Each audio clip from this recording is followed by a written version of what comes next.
ദാസിപ്പെണ്ണിന്റെ മകളോടാ നിന്റെ ശൃംഗാരം? കോലായിലേക്ക് വരിക. ഭഗവതി, ഇനി എന്തൊക്കെയാണോ സംഭവിക്കുക? ഞാൻ പോണു. ഗംഗ പേടിക്കണ്ട. അച്ഛൻ അറിഞ്ഞത് നന്നായി. എത്ര കാലം എന്ന് വെച്ചാ ഇത് മറച്ചു വെക്കുക. എല്ലാം അങ്ങോട്ട് തുറന്നു പറയാൻ പറ്റിയ അവസരം ഇത്.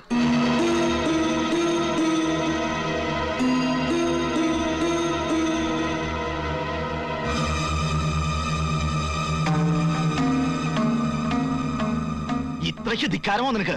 അച്ഛൻ പൊറുക്കണം. കുറെ ദിവസമായി അച്ഛനോട് ഈ കാര്യം പറയണമെന്ന് വിചാരിച്ചിരിക്കായിരുന്നു. ഏത് കാര്യം? ഗംഗയുടെ കാര്യം തന്നെ. ഞങ്ങൾ തമ്മിൽ അത്രയ്ക്കും അടുത്തുപോയി. ഓലോത്തെ തമ്പ്രാക്കന്മാർ സുന്ദരികളായ പെൺകുട്ടികളോട് അടുപ്പം കാണിക്കുന്ന കാര്യം അത്ര പുത്രിയൊന്നുമല്ല. പക്ഷേ അതൊരു അടുപ്പം മാത്രമാ. അച്ഛൻ പറഞ്ഞതിന്റെ അർത്ഥം എനിക്ക് മനസ്സിലായി. ആവശ്യം കഴിഞ്ഞൊരു തീണ്ടാപ്പാടകലെ എന്ന തമ്പുരാക്കന്മാരുടെ ശൈലി എനിക്ക് പറ്റില്ല. ദേവൻ കുഞ്ഞ് ആരോടാ സംസാരിക്കുന്ന കാര്യം മറക്കുന്നു. എന്റെ അച്ഛനോട് തന്നെ. ദാസി പെണ്ണാണെങ്കിലും ഇവൾ എന്റെ കുഞ്ഞിന്റെ അമ്മയാകാൻ പോകുന്നോളാ. ഞാൻ ഈ കേട്ടത് സത്യമാണോ കുട്ടി? അതെ. നിനക്ക് ഓരോത്തെ കൊച്ചു തമ്പുരാട്ടിയാണോ മലടി? അവളെ തല്ലരുത്.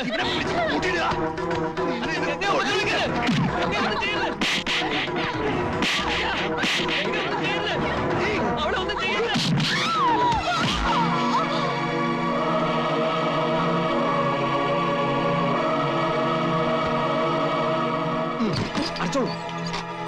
വാതിൽ തുറക്ക. പഠിക്കണേ, വാതിൽ തുറക്ക. ഗംഗ ഒന്നും ചെയ്യരുത്. വാതിൽ തുറക്ക. ഗംഗ, അവിടെ ഒന്നും ചെയ്യരുത്. വാതിൽ തുറക്ക.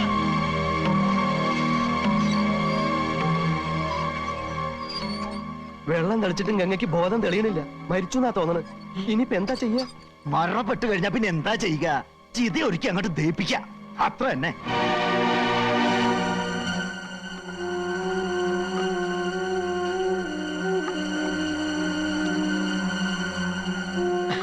അവിടുന്ന് പൊറുക്കണം.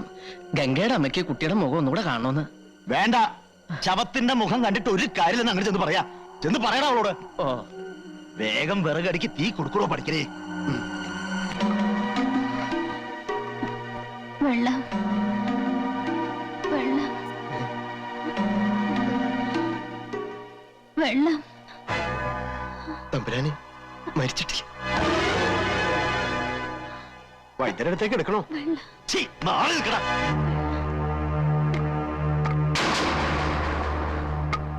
പഠിക്കണേ, തീ കൊടുക്കണോ?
മേപ്പാടൻ എന്ന മന്ത്രവാദിയുടെ കഠിന മന്ത്രങ്ങളാൽ ചുടലയക്ഷി ബന്ധിക്കപ്പെട്ടു. പക്ഷേ മാണിക്യശ്ശേരിയിലെ തമ്പുരാക്കന്മാർ അനുഷ്ഠാനങ്ങൾ തെറ്റിച്ചാൽ അപകടം എപ്പോ വേണമെങ്കിലും സംഭവിക്കാം. വർഷങ്ങൾ പലത് കഴിഞ്ഞിട്ടും ഉള്ളിൽ നിറഞ്ഞ ഭയവും വിശ്വാസങ്ങളുമായി കഴിയുകയാണ് മാണിക്യശ്ശേരിയിലെ ഇളം തലമുറക്കാർ.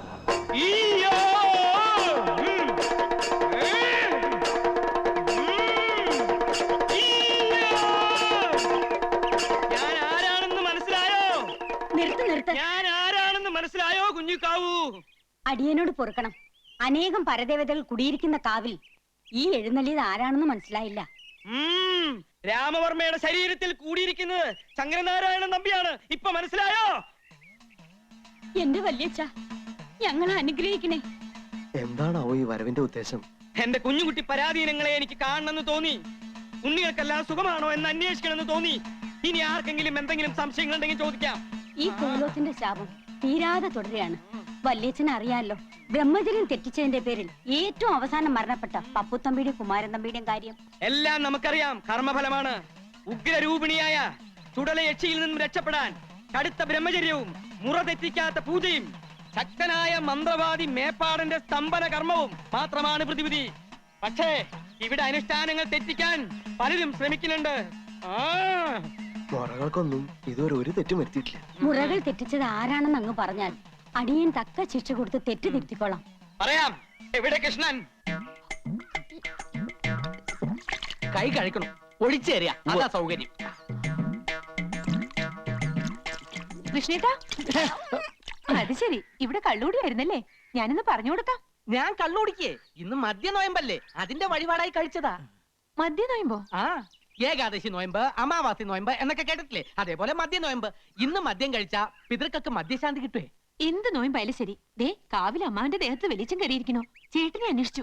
ഈശ്വര, ചതിച്ചോ? ദേ മുത്തശ്ശിയോടൊന്നും പറഞ്ഞേക്കല്ലേട്ടോ. എനിക്ക് പ്രീ ഡിഗ്രിക്ക് ക്ലാസ് ഉണ്ടാവോ വല്യമ്മാവ? വല്യമ്മാവനല്ല, വല്യച്ഛൻ. നല്ല മാർക്കുണ്ടെങ്കിൽ പിന്നെ മെഡിസിൻ സീറ്റ് കാശ് കൊടുത്ത് ബുക്ക് ചെയ്യണ്ടല്ലോ കരുതിയ. ഇവക്ക് നല്ല മാർക്കുണ്ടാവോ വല്യച്ഛ? ഉണ്ടാവില്ല എന്ന് മാത്രല്ല, തോൽക്കുകയും ചെയ്യും. ഇനി എല്ലാവരും ഒന്ന് അനുഗ്രഹം വാങ്ങിക്ക.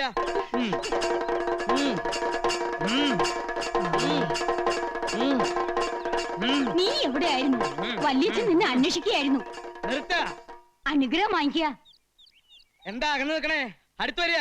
വല്യച്ഛന് പോകാൻ സമയമില്ലേ? ഇനി അടുത്ത ആഴ്ച വരുമ്പോ അനുഗ്രഹം മേടിക്കാം. കുഞ്ഞിക്കാവിനോട് ഞാൻ പറഞ്ഞില്ലേ ഇവിടെ ചിലത് അനുഷ്ഠാനങ്ങൾ തെറ്റിക്കുന്നുവെന്ന്. ഇയാളെ കുറിച്ച് നമുക്ക് ചിലത് പറയാനുണ്ട്. ഇങ്ങോട്ട് മാറിക്ക. നമ്മുടെ ജ്ഞാനദൃഷ്ടിയിൽ ചിലത് വെളിപ്പെട്ട് കഴിഞ്ഞു. അത് കേട്ട് നിങ്ങൾ ആരും ഞെട്ടരുത്.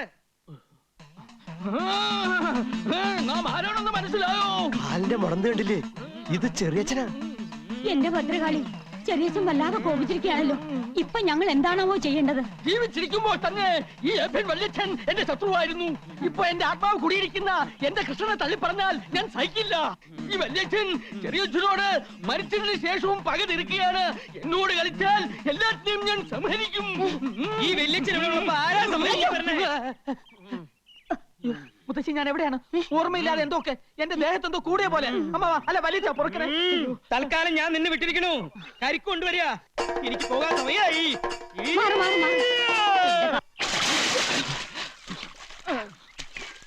എടാ, നിന്റെ ദേഹത്ത് ചെറിയച്ചൻ കേറി എന്ന് പറയുന്നതിൽ എനിക്ക് സ്വല്പം സംശയമുണ്ട്. അതെന്താ അമ്മാവാ അങ്ങനെ പറയണേ? അതെ, വ്രതവും ശുദ്ധിയും ഒക്കെയുള്ള ദേഹത്തെ ഈ കോലോത്ത കാരണവന്മാരെ പ്രവേശിക്കാറുള്ളൂ. നിനക്ക് ഈ ഇടയായിട്ട് സ്വല്പം ചുറ്റിക്കളിയൊക്കെ ഉണ്ടെന്ന് ഞാൻ അറിഞ്ഞിരിക്കണു. നല്ല കഥയായി. എനിക്ക് ജീവനിൽ പേടിയില്ലെന്നാണോ അമ്മാവൻ വിചാരിക്കണേ? അമ്മാവൻ വ്രതമൊന്നും തെറ്റിക്കാണ്ടിരുന്നാ മതി. ദേ, അനുഗ്രഹം എന്നും പറഞ്ഞ അടിച്ചെളിക്കാരിക്ക് വരെ ചുംബനം കൊടുക്കുന്ന ഏർപ്പാടുണ്ടല്ലോ, എനിക്കത് അങ്ങോട്ട് രസിക്കുന്നില്ലോട്ടോ. അത് ഞാനാ? വല്യച്ഛനല്ലേ? ഇക്കണക്കിന് ബ്രഹ്മചര്യം അങ്ങനെ ലംഘിച്ചിട്ട് അത് ഞാനാണോ വല്യച്ഛനല്ലേ എന്ന് പറഞ്ഞ് രക്ഷപ്പെട്ടാ പോരെ?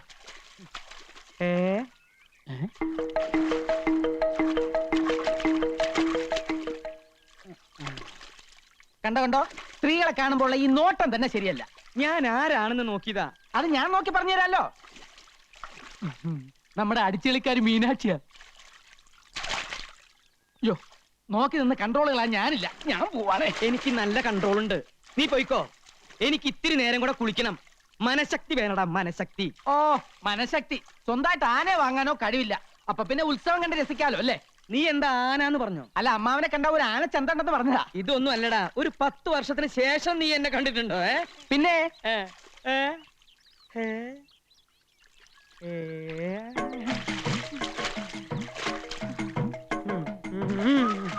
മനഃശക്തി തരണേ.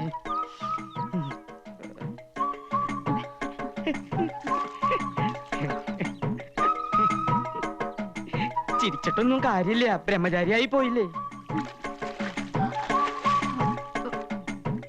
ഇവളിത് എന്തു ഭാവിച്ച? ഞാൻ അത്രക്കാരനൊന്നുമല്ല.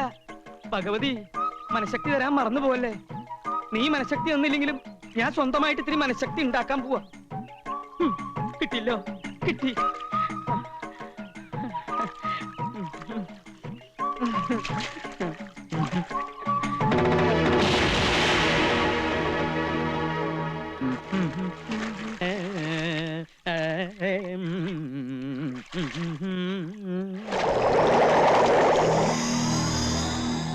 മീനാക്ഷി, മീനാക്ഷി, ഒന്ന് പൊങ്ങു മീനാക്ഷി. എനിക്ക് പ്രഷറുള്ളതാ. ടെൻഷൻ ഉണ്ടാക്കല്ലേ. പൊങ്ങു മീനാക്ഷി. നീ ഏതാ? എന്നെ അറിയില്ലേ? ഞാനിവിടുത്തെ ദാസിപ്പെണ്ണ. ദാസിപ്പെണ്ണോ? ആ. അപ്പൊ മീനാക്ഷിയല്ലേ അവിടെ കുളിച്ചോണ്ടിരുന്നത്? മീനാക്ഷി പോയല്ലോ. അതല്ലേ ഞാൻ തമ്പുരാന്റെ അടുത്തേക്ക് വന്നത്. ഇപ്പൊ ഇവിടെ ഞാനും തമ്പുരാനും മാത്രമേ ഉള്ളൂ. എനിക്ക് തമ്പുരാന് വലിയ ഇഷ്ടാ. നിന്നെ കണ്ട ഒരു ദാസിപ്പെണ്ണാണെന്ന് പറയില്ല. മംഗല്യ സൗഭാഗ്യം ഉണ്ടായിരുന്നെങ്കിൽ നിന്നെ ഞാൻ തമ്പുരാട്ടിയാക്കിയാലേ. എങ്കിൽ അതെന്റെ ഭാഗ്യ. ദേ, സന്ധ്യാസമയത്ത് ഇങ്ങനെ ഒറ്റയ്ക്കൊന്നും ഇറങ്ങി നടക്കരുത്. ഇവിടെ സർവത്ര കുഴപ്പങ്ങളാ. എനിക്ക് പേടിയൊന്നുമില്ല. പേടിക്കണം. ദുരാത്മാക്കള് പലതും അലഞ്ഞു നടക്കണ സ്ഥലാ ഇത്. മരണത്തെ പേടിച്ചേ പറ്റൂ. മരണത്തെ എനിക്ക് പേടിയില്ലല്ലോ. അതെന്താ? ഒത്തിരി വർഷങ്ങൾക്ക് മുൻപ് ഞാനൊന്ന് മരിച്ചതാ. എന്താ പറഞ്ഞേ? തമ്പുരാൻ എന്ന് കുഞ്ഞാ, ഓർമ്മ കാണില്ല. എല്ലാവരും കൂടി ഒരിക്കൽ എന്നെ ജീവനോടെ ചിതയിൽ വെച്ച് കൊന്നതാ.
എന്തുപറ്റി അമ്മാവ?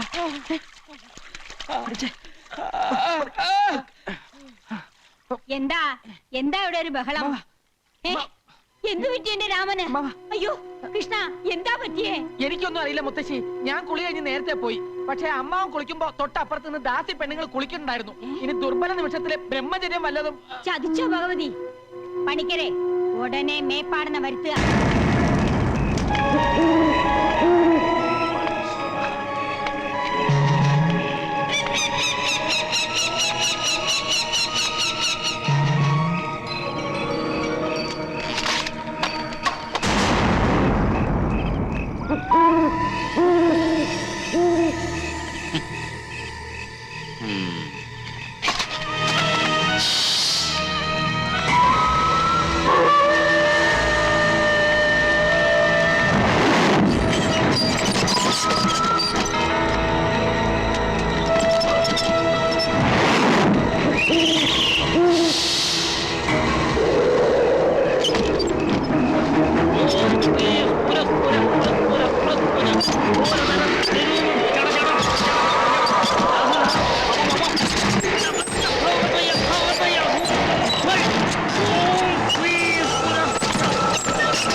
ഇത്രയും കാലം ഭയപ്പെട്ടിരുന്നത് സംഭവിച്ചിരിക്കണു.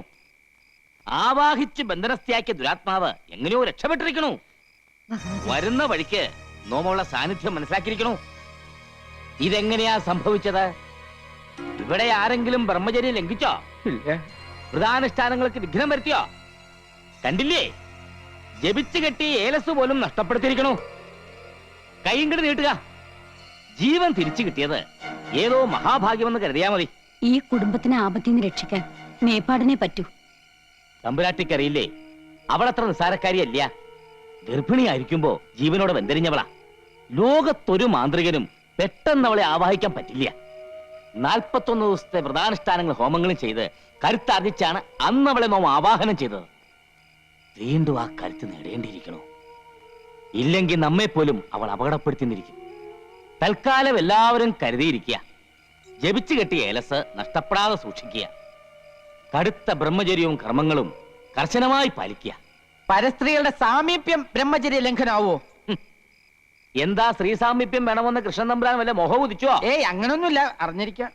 ഈ തറവാട്ടിൽ ഇന്ന് ജീവിച്ചിരിക്കുന്ന അനന്തരാവകാശികളായ 3 ആന്തരികളും കർശനമായി ബ്രഹ്മചര്യം പാലിച്ചേ പറ്റൂ. എന്നെയാ നോട്ടിട്ടിരിക്കണേ. വല്ല ദാസ്യപ്പെണ്ണിന്റെ രൂപത്തിലും ഇനിയും അവള് വന്നാലോ? എന്നെ രക്ഷിക്കണം. പേടിക്കണ്ട. അതിനാണ് മന്ത്രം ജപിച്ച് നാം ഏലസ് തന്നിരിക്കുന്നത്. അവൾ ഏത് രൂപത്തിൽ വേണമെങ്കിൽ പ്രത്യക്ഷപ്പെടുകയോ വേണ്ടി വന്നാൽ സ്പർശിക്കുകയോ ചെയ്തോട്ടെ. പക്ഷെ ഏലസ് ഉള്ളിടത്തോളം കാലം നിങ്ങളെ ദുർമരണത്തിലേക്ക് നയിക്കുവാൻ അവളെ കൊണ്ടാവില്ല. ഈശ്വരാധീനം ഉണ്ടെങ്കിൽ അപകടം ഒന്നും സംഭവിക്കില്ല. എനിക്ക് അല്ല, ഉണ്ണിക്കുട്ടൻ എവിടെ? ഉണ്ണി നാളെ വൈകി എത്തൂ. തൊഴാൻ ഗുരുവായൂർ പോയിരിക്കുക. ഇത് ഞങ്ങളുടെ മുത്തശ്ശി ആവേശാനന്ദ. ഇത് മുത്തശ്ശിയുടെ ചെറുമകൻ, ഞങ്ങളുടെ അമ്മാവൻ രാമവർമ്മ തമ്പുരാൻ. ഇത് അദ്ദേഹത്തിന്റെ സഹോദരികൾ, അത് അവരുടെ മക്കൾ, അത് പണിക്കരമ്മാവൻ, അത് മുത്തശ്ശിയുടെ മരുമകൻ. എനിക്ക് 6 മക്കളായിരുന്നു. 3 ആണും 3 പെണ്ണും. പക്ഷെ ആ മക്കളൊക്കെ മരിച്ചു. എല്ലാം ദുർമരണങ്ങളായിരുന്നു. വിവരങ്ങളൊക്കെ ഞാൻ പറഞ്ഞിട്ടുണ്ട്. ഓ, നന്നായി. ഇവിടെ ജനിക്കുന്ന പെൺകുട്ടികൾക്ക് മാത്രമേ വിവാഹം വിധിച്ചിട്ടുള്ളൂ. ഞാനും അങ്ങയെപ്പോലെ ശുദ്ധ ബ്രഹ്മചാരിയ. താടിയില്ലാന്നേ ഉള്ളൂ. എവിടെയാണാവോ സ്വദേശം? ഭഗവതി ഊമയാണല്ലേ? സ്വാമി മൗനവ്രതത്തില. ഈശ്വര, അത്ര ജ്ഞാനിയാ. അങ്ങനെ ഉള്ളവരെ മൗനവ്രതം ആചരിക്കൂ. വ്യക്തമായില്ല സ്വാമി അവിടുന്ന്. ഓ, മനസ്സിലായി മനസ്സിലായി. എന്താ? അധികം വൈകാതെ ഈ കോലോത്ത ശാപം തീരുവെന്ന്. ഇവിടത്തെ പുരുഷന്മാർക്ക് മംഗല്യ സൗഭാഗ്യം കൈവരുമെന്ന്. ഈശ്വരോ രക്ഷതു. അങ്ങനെ ഒരു സമയം ഉണ്ടായിട്ട് വേണം എനിക്ക് മനസമാധാനായിട്ട് ഒന്ന് കണ്ണടയ്ക്കാൻ. അങ്ങ് കുറച്ചു കാലെങ്കിലും ഇവിടെ കഴിയുന്നത് ഞങ്ങൾക്കൊരു സുഹൃതമായിരിക്കും. ധൃതി പിടിച്ച് പോണോന്ന് കൽപ്പിക്കരുത്. ഹിമാലയത്തിലെ മഞ്ഞുരുകൾ നിന്നിട്ട് ഇനി സ്വാമി കേരളം വിടും. എന്താ എന്താ പറഞ്ഞേ? ഒന്നും മനസ്സിലായില്ല. പിന്നെ നീ എന്തിനാ ചിരിച്ചേ? ഒന്നും മനസ്സിലാവാത്തോണ്ട് ചിരിച്ചതാ. എന്നാലേ എനിക്ക് മനസ്സിലായി. സ്വാമികൾ പറഞ്ഞത് അമ്മാവന് വ്രതശുദ്ധിയില്ല, മനസ്സിൽ കളങ്കമുണ്ട്, അതുകൊണ്ട് ഈ ചാവടിയിലേക്ക് വരാൻ പാടില്ല, അല്ലേ സ്വാമി? എന്താ രാമ ഞാൻ ഈ കേക്കണേ?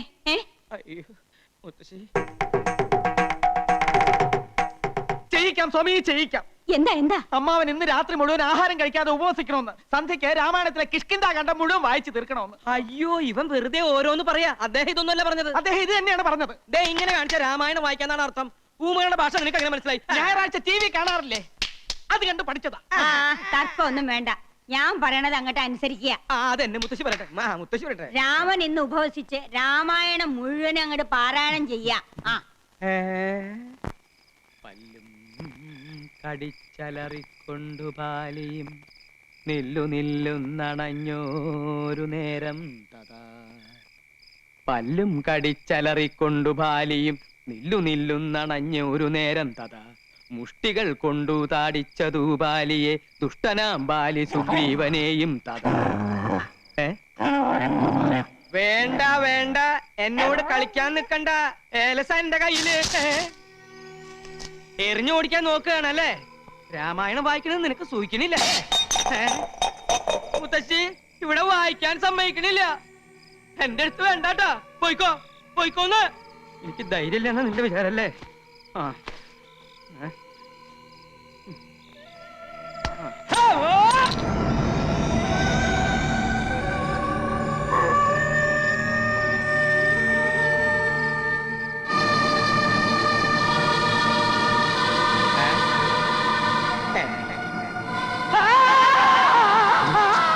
അയ്യേ, ഇത് ഞാനാണ് മാവ.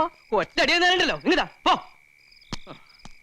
ഇതെന്റെ കയ്യിലിരിക്കട്ടെ, എനിക്കിതുകൊണ്ടൊരാവശ്യമുണ്ട്. അമ്മാവന്റെ ശബ്ദമൊന്നും കേൾക്കണില്ലല്ലോ. കിഷ്കിന്താ കാണ്ട ഇത്ര പെട്ടെന്ന് വായിച്ചു തീർന്നോ? മുത്തശ്ശി, ഇത് ഞാനാ. കുട്ടികളെ മാറ്റില്ല നിനക്ക്.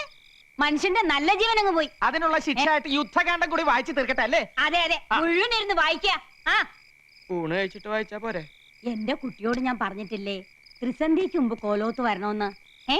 ഇവിടെ എന്തൊക്കെയാ നടക്കണെന്ന് അറിയോ നിനക്ക്? എന്റെ മുത്തശ്ശി ഇവിടെ ഉള്ളപ്പോ എനിക്കൊന്നും സംഭവിക്കില്ല. ആ, എന്റെ കുട്ടി ആഹാരം കഴിച്ചു കിടന്നോളൂ, സമയം ഏറെയായി. അത് ശരിയാ. ചെന്നിരുന്ന് വായിക്കടാ. പല്ലും കടിച്ചലറിക്കൊണ്ടു ബാലിയും നില്ലുന്നില്ലെന്നണഞ്ഞൊരു നേരം തഥാ.